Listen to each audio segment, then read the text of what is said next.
It's the battle over immigration in some of those detention centers holding children as young as 2 months old. Witnesses who have been inside are now using words like torture to describe the conditions there.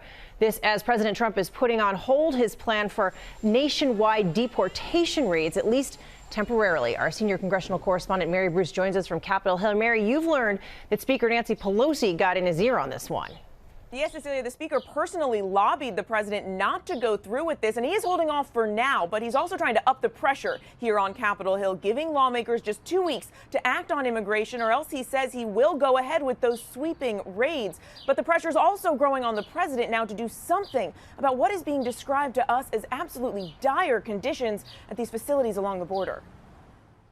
This morning, President Trump's mass deportation operation on hold, but not off the table. Just hours before ICE agents began nationwide raids to round up families who are in the U.S. illegally, Trump tweeted, "At the request of Democrats, I have delayed the illegal immigration removal process for 2 weeks." ABC News has learned the president called off the sweeping raids after a phone call with House Speaker Nancy Pelosi. She urged him not to go through with it, calling the raids heartless and warning they would inject terror into our communities. Trump's about face comes as Congress this week will consider a plan to send $4.5 billion in humanitarian aid to the border, where a record number of families are now being detained. The facilities overwhelmed. This felt worse than jail. Speaking exclusively to ABC's Lana Zach, Dr. Dolly Sevier says children are being held in conditions she called inhumane, comparable to torture facilities. The conditions at these facilities are placing them at increased risk for infection, disease, and death. Sevier was granted access to the Ursula facility in McAllen, Texas, seen here in these government images taken last year after a flu outbreak there sent 5 infants to intensive care. There, she says she witnessed a complete lack of basic sanitation,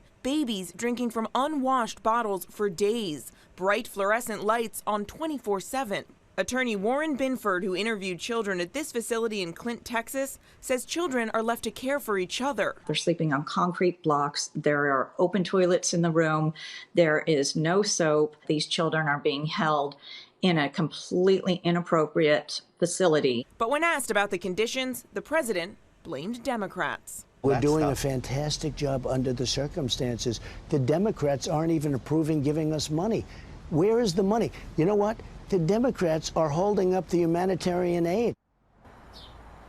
Now, Democrats this week are moving to pass billions of dollars in humanitarian aid. And, Michael, we did reach out to Customs and Border Patrol. They say they have limited resources, but, quote, work to provide the best care possible for those in their custody, especially children. All right. Thank you so much, Mary. Hi, everyone. George Stephanopoulos here. Thanks for checking out the ABC News YouTube channel. If you'd like to get more videos, show highlights, and watch live event coverage, click on the right over here to subscribe to our channel. And don't forget to download the ABC News app for breaking news alerts. Thanks for watching.